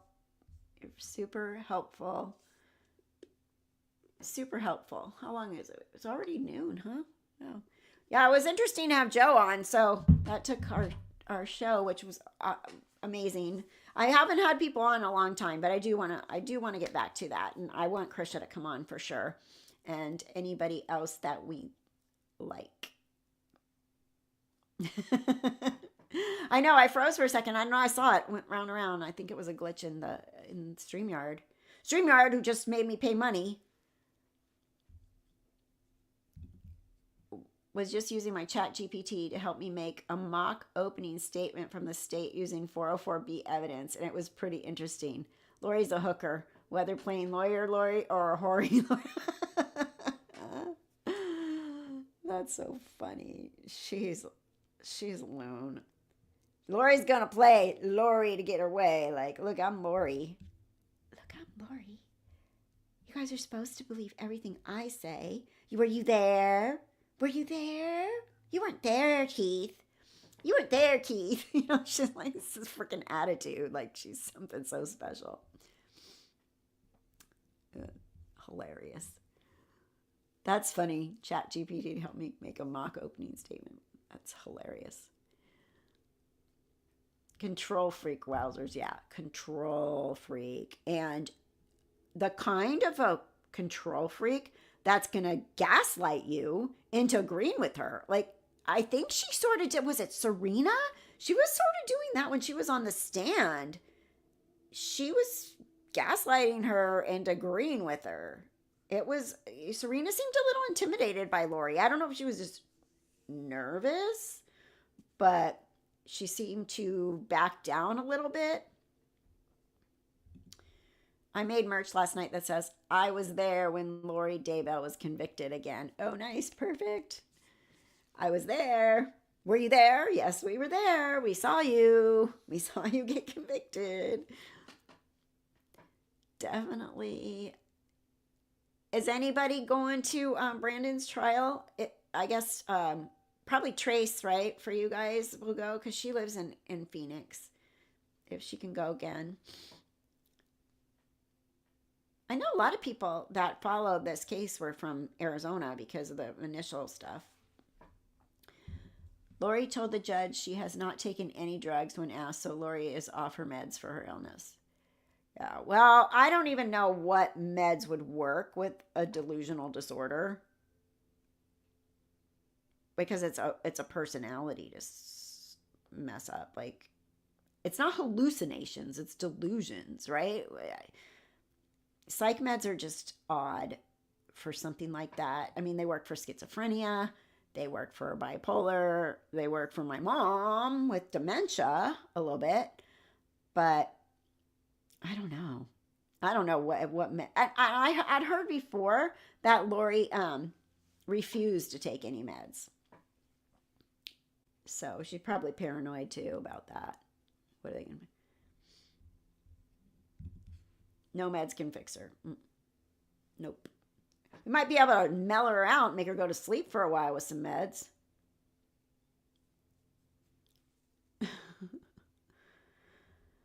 I think Lori used the manipulation of raising the right hand to the square and swearing on oath, which in my opinion meant, Serena, you remember the oath we took in the temple, if you know what I'm saying. I would not be, yeah. They like the little keywords and remember, you're one of us.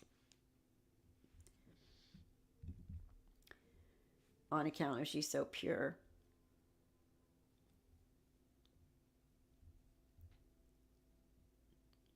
Yeah, I mean, maybe psychotherapy could help her come out of it. Big time, long time psychotherapy, but I don't think that there's much of that. I don't think there's much of that gonna happen for her. First of all, she doesn't want to. First of all, she was wearing her stupid ring, her stupid black whatever she's got on her marry finger showing she's married during the trial. So she didn't have her malachite ring on, but she certainly has something on that finger. So she's still pretty devoted to Portal Doofus Chud Daybell. I'm Chud Daybell. Oh, what's your name? Chud Daybell. Stupid. Oh, that's so awesome. We could wear that to Brandon's trial. Yeah. Again, that would be good. Oh, wait, we can't, but it would be great. Oh, yeah, you're not allowed to wear that kind of stuff in a courtroom, huh? Yeah, the rubber band. Hope it cuts off her finger circulation. That to amputate it or something. If they stopped granting interviews, it would pressure her into having to testify in court on record instead of the public square. Yeah. I'll bet you anything she's just going to keep interviewing and keep interviewing. Did you hear what Summer posted, Kresha? Summer made a post. I'm assuming it's on Facebook. Did you read that this morning? Let me see if I can find. I have it in Discord, but I don't know if I can. Let me see if I can present my Discord screen. Let's see. Share screen. Yeah, see, it only lets me.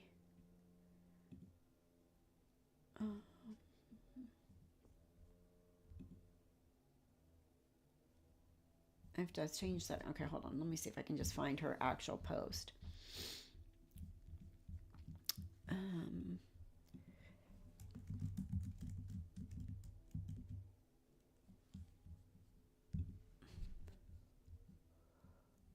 There's more than one Summer Shiflett in this world.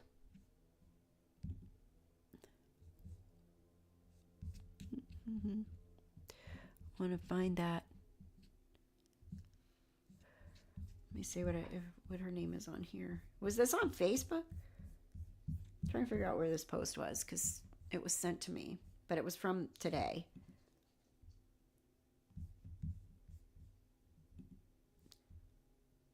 Okay, Summer Cox Shiflett. She has Cox. She has Cox up there.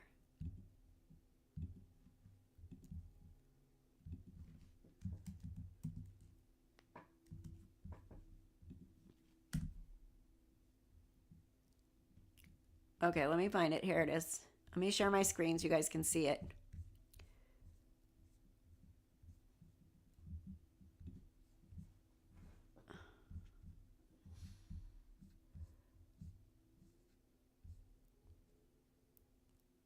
Okie dokie. I got it. Let me share. Share your screen. Okay, here it is. Summer.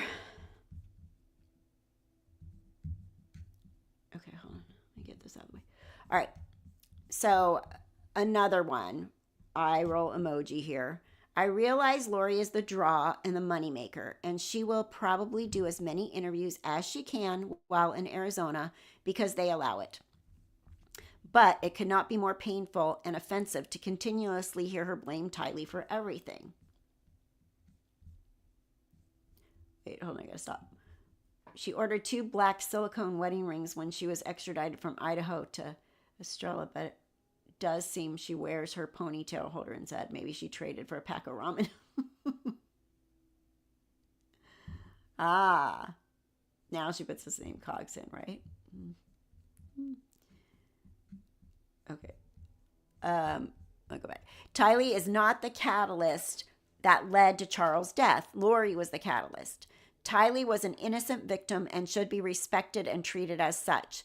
And since I'm venting about this, I will add what a double standard it is to prosecute Lori for conspiracy against Brandon and Charles, but not Chad. They have basically the same evidence against both of them. Some say it's because Chad got death penalty, or because Lori may get an appeal for a previous conviction, or the victims deserve justice, etc. I've heard several reasons, but at the end of the day, they both committed these crimes together, so they should either both be held accountable or both go away for the rest of their lives. But again, Lori is the draw. She has been very good for the true crime economy, and as long as she keeps interviewing, the dollars will keep on flowing. Vomit emoji. Lori twisted a lot of truths in this interview. For what it's worth, I was worried for her safety in July of 2019, mainly because of things she told me. I had zero knowledge Charles was in any danger. And because there was never an arrest made, I believed the self-defense story. Once I saw Charles' autopsy report and the probable cause report a few years back, I realized it was not self-defense. And I still don't understand why there wasn't an arrest made. My sincerest condolences go out to all who knew and loved Charles. And I hope the verdict gives you some measures of peace and closure. Prayer emoji. I am sickened, or is it the high five emoji? Some people say it's a high five emoji. I am sickened by all the actions of Lori, Chad, and Alex. I do not support any of it. I stood up for my sister when I thought I knew her. June 9th, 2020 changed everything for me. There is no going back. I believe my sister is extremely mentally ill and has a severe delusional disorder. I'm not going to argue with anyone about it. Prayers for our family and all the family's friends and loved ones hurt by this continual nightmare are very much appreciated. Respectful comments are welcome. So, Stacy, I do not like her, Sam. I am. Summer years ago, away. She didn't help. I know. The only time I felt bad for Summer is when I heard her bawling and crying. But at the same time, she answered me one day and said, hindsight is 2020. Well, somebody had a post up, and I said, I don't like this. Like whatever the post was, I can't even remember now. But I was like, this is kind of crap, because people could have stopped this. Like, people knew what Lori was saying, and nobody believed Charles, and everybody wanted to believe Lori, and nobody even wanted to give him the benefit of the doubt to get her evaluated and helped.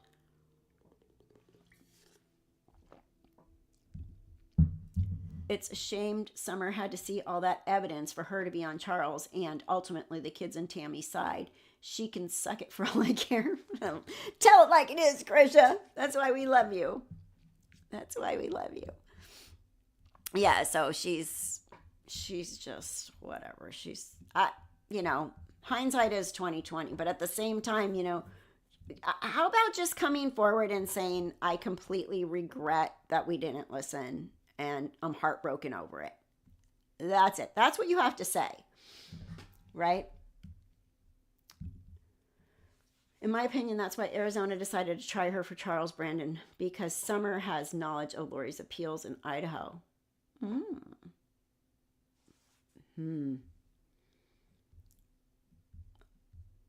Okay.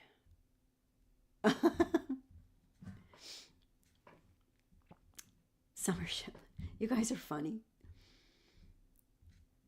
I mean, any family member that's affected by this, that's awful. But at the same time, those people saw, they watched, they heard Charles cry for help, and they listened to Lori. Charles is cheating on me. Charles is having an affair. Charles tried to hurt me. And they knew Charles for how many years? And they just believe this nonsense? Come on. If someone you love is talking about multiple lives and crap like that, you get them help. You don't turn a blind eye, you know, and whatever, if your gut feeling is like something's wrong with you, help. Good point. CrimeCon is also true crime economy, if I'm not mistaken. You absolutely are not mistaken. And who went to CrimeCon? She did. She partaked in this true crime community, didn't she? She went on other interviews. Again, like Lori, talking out of both sides of their mouth, saying what they feel is what makes them look good at the moment. You know, Lori changes all the time.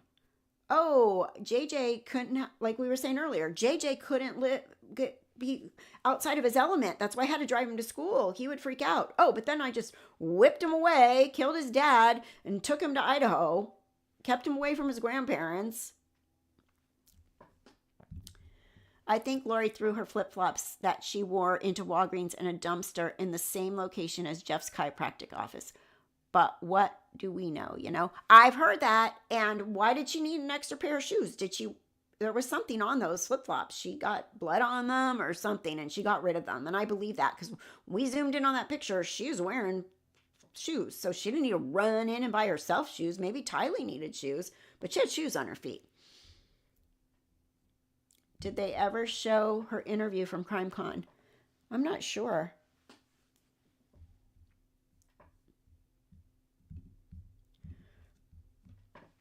Summers should express remorse for not listening to poor Charles. It was hot in Arizona that day. I'm sure it was. When they ran out of the house at 7:30 in the morning, they're not going to burn their feet, but maybe by the time they came back, I'm sure Tylee needed some shoes. Poor Tylee, poor Tylee. At least her mother thought of that. Oh, Tylee, you're going to burn your feet, honey. I love you, I'm your mom. But she's just a snake in the grass. I like to know what happened to Jason Mao, right? He was around this call. Oh, he made a statement. Crusher, you posted that, didn't you? He made a statement this week or something. I haven't been able to get my hands on it, but I'm not gonna pay for it either. Yeah, because I think all that stuff you have to pay for, it's behind a paywall.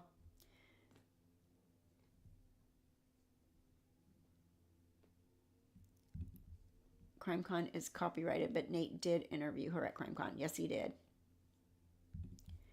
That's been my argument too. I even look up the temps for that day in 2019. 88 was the low. Yeah, where is it? Let me see. Leighton, I think you found it too. It's on your channel on your post wall, right?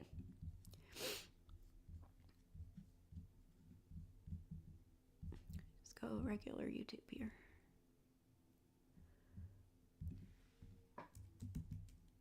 I was like, yeah, now you're opening your mouth? You sure?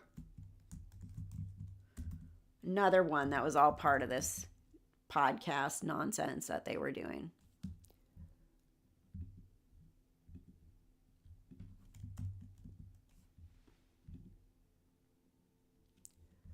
There you are. I'm getting there. Posts.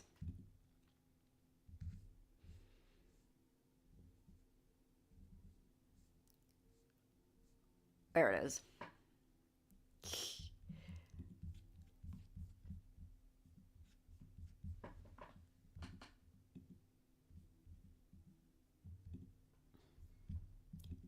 So he posts this. Burn in hell, you child murdering animal.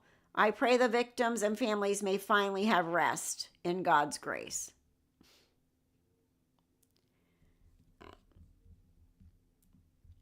Moroni and Chins are still in the Brotherhood. Yeah. Now you speak. Come on. And that whole thing, even way back in January when Charles had Lori go to the police station and Melanie was like, and it was so weird. Our friend Jason, we ran into him on the road right here, blah, blah, blah. And he said, call the police. Know something. Oh, sorry. It was from, oh, you got it from Kresha. Yeah, there it is. That's where it is. All of them. Yeah.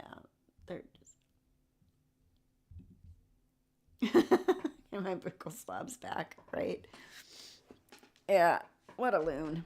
I mean, these people now, all that's back then, that Christopher Parrott and all those people that were involved in AVOW or AVOW or whatever you want to call it, all those people that were feeding into all this stuff, all of a sudden they're like, oh, I'm zipping it and hiding out and but then remember there were people from there they made that one Facebook group, Free Lori Vallow group or whatever it was. I truly believe there's still people that believe this and that are followers in their sick thinking. I really do. Oh, Janelle. Okay. No, he didn't. Remember? What was he? There was a post on Facebook about selling the Jeep? Was it that? Wait, hold on. Bring me back my memory. Kresha, you probably know. Remember Jason Schmoe made some post after the shooting of Brandon about, what was it? Oh my gosh, 6 years of stuff in this head.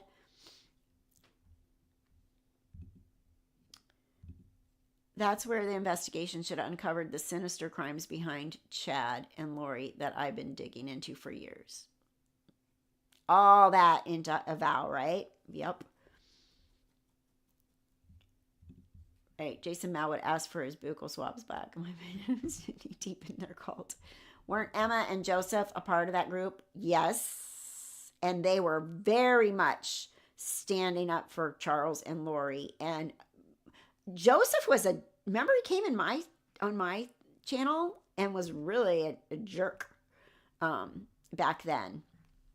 And this was 2020. The 4-door Jeep. Yeah. He posted that, a green. Mm-hmm. There you go. And he knew. Burn in hell, you murdering. Yeah, sure, okay, dude. You're just so innocent. You knew nothing of any of this and plans and their belief system. If you go now and look at the post from that Free Lori page, it reeks of Emma darn Daybell. I really had that same sense back then that it was Emma because they were liking everything from their pages too, her and Joseph. I was like stalking their pages and going, oh, okay, she's on there liking, all this, but then being very quiet in her own page about everything. I agree, Chad is into all this Arizona stuff, but Lori said we're just best friends. Oh. I wasn't cheating. I wasn't having an affair. We were just really, really good friends. Oh, but Lori, what about what is this, that freaking book you wrote, that novel about their lusty, gross encounters and where they met and their...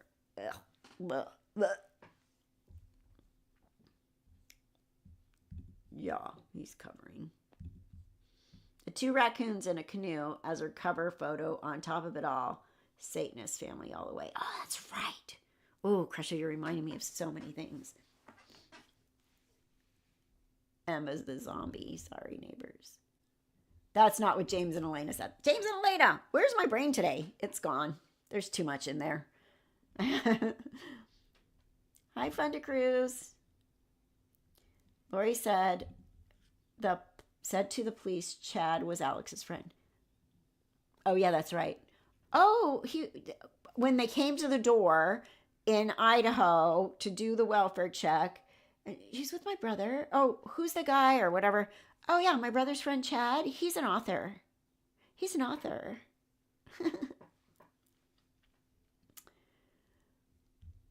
Hi, Joey Skates. What about Melanie P? Conspiracy charges should be on her. Kresha, I am still so frustrated, and all of you guys, with Melanie P. Why is she not held accountable for anything? She had to know they were going to shoot Brandon.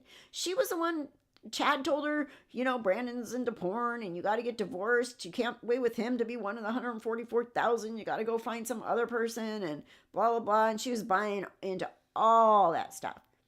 You can't tell me she didn't know. What did Leighton say? Best friends tell you they fell like Harry Potter living under the stairs when you were married, right? Exactly. Good point. Emma's probably the new leader now that Daddy is in prison. I'd fund a cruise. She must have, right? There must be something like what Zulema got in Idaho. Anyone else notice Emma went blonde and we kept comparing that to Lori or stepmommy? Well, as I was digging into Diddy, they go platinum when they are inducted into the global group. Really? I'm sure she knew about JJ and Ty. Yeah, come on. Conspiratorial. Gotcha. Yeah, so this case has more rabbit holes and more people. That's a part that really bothers me. I just really feel like there's people that were not held accountable as should have been, and they're just walking free, like digging their head in the sand, like la la la. No, I wasn't involved. I don't know. 22 p.m. I didn't ask you what time it was. Why is something answering me much? 12:22 p.m. Thank you. Everyone was a blonde in that cult. Yeah, they all were, weren't they? Or Zulema wasn't. Did she go blonde at any point? There were some blondish, like highlighted blondes in some of her pictures before. When Lori's going on and on about Tylee committing suicide and hurting JJ, that isn't count for the reason Tylee's brutal burial. They're horrible to her. Oh my God, I can't even imagine that poor little girl went through. Yeah, you live like one door from your aunt and you don't see your cousins and you don't ask, well, we're just really busy. Every excuse in the freaking book, and that's such obvious lies. Alex's wife was going to be blonde very soon. Absolutely, she knew. They all knew, in my opinion. I've learned this other LDS group refers to animals victims the same way. Rabbits, raccoons, etc. The Hamlin case. I don't know about that one. Interesting. If if Melanie got a deal, doesn't the public have a right to know that? I would think, but the only reason we knew about Zulema is because they recorded Summer talking to Rob Wood. And that's the only reason we knew. We would have never known. So she did go. She was blonde in Chad's trial. I don't remember that. You guys are way more observant than me.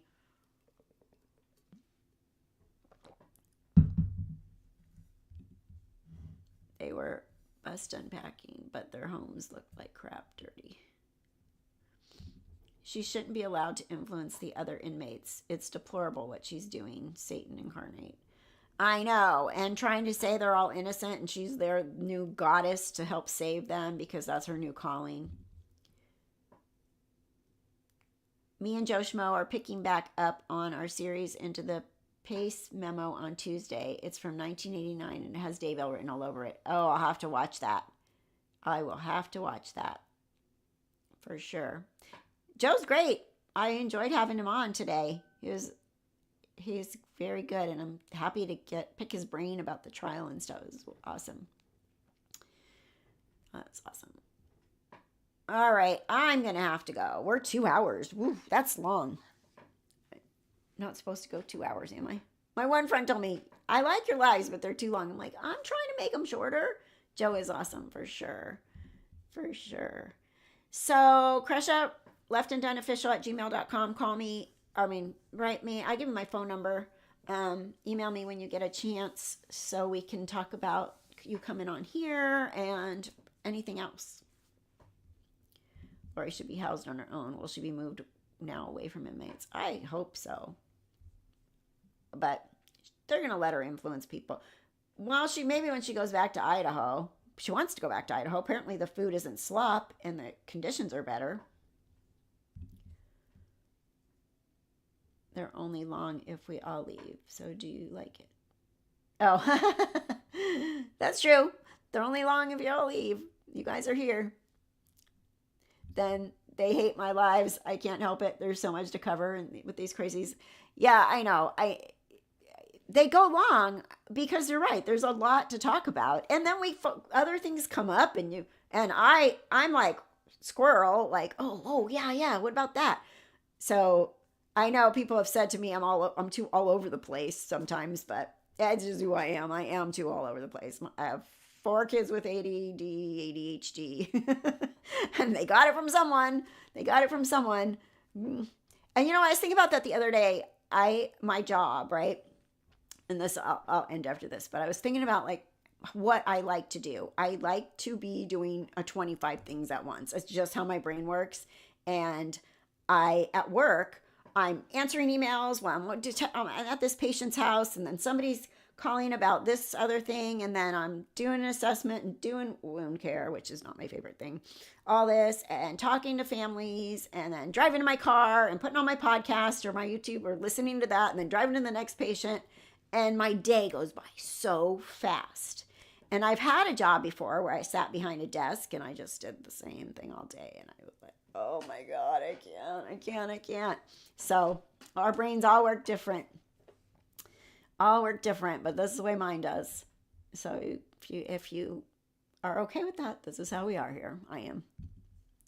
And I cover the enterprise, so it expands to the whole thing and all their shenanigans. Okay, I'm definitely going to follow you on that.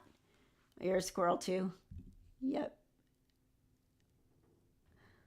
So, squirrel. It's who we are. Makes the world go round. When is the next trial date? Yeah, okay, that's what you're answering. Yes, June 2nd is the start of Brandon's trial. So I got to figure out if I can take PTO and go maybe for a little bit. Crusher, you're not going, are you? But Trace was there last time. The only excuse I have is I need somebody to come babysit my mom. And then I can go. And I just need to take some PTO.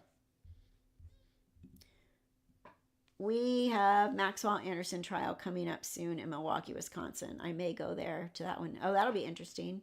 And you should come on and talk to us too about that. You were telling me about that yesterday. All right.